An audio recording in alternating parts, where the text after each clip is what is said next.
आता वया दिवसभरातील मोठ्या राजकीय टॉप 9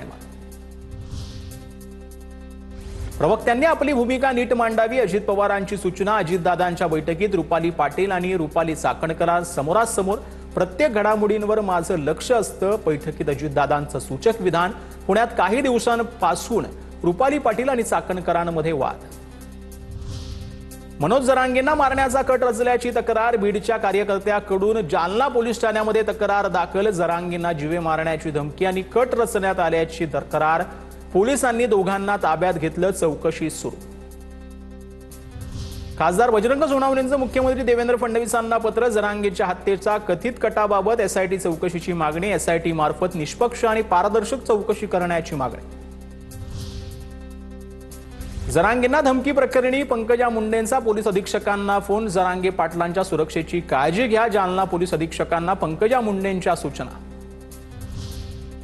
राहुल गांधींचा हायड्रोजन बॉम्ब नाही फुसकी लवंगी। मुख्यमंत्री फडणवीसांचा राहुल गांधींवर निशाणा। देशात लोकशाही नांदू नये म्हणून आंतरराष्ट्रीय शक्तींची मदत। राहुल गांधी कुणाचा अजेंडा चालवतायत? फडणवीसांचा सवाल।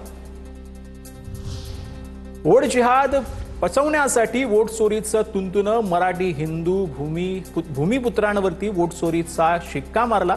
आशिष शेलारांचा ट्विट करत ठाकरे बंधूंवर निशाणा। उबाटा काँग्रेसची जुबार त्यात भर पडून आता मनसे म्हणजे तिबार अशी ही टीका।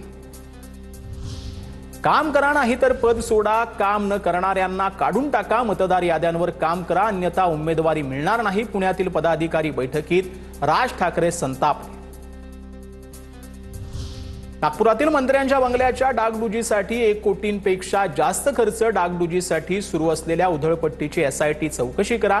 नितीन राऊतांची सरकारकडे मागणी। पवार काका पुतणे एकत्र आले तर चांगलंच होईल। वसमतमधील राष्ट्रवादीच्या मेळाव्यामध्ये जिरवाळांचं मोठं वक्तव्य। पवार काका पुतण्यांनी एकत्र यावंच, जिरवाळांकडून इच्छा व्यक्त।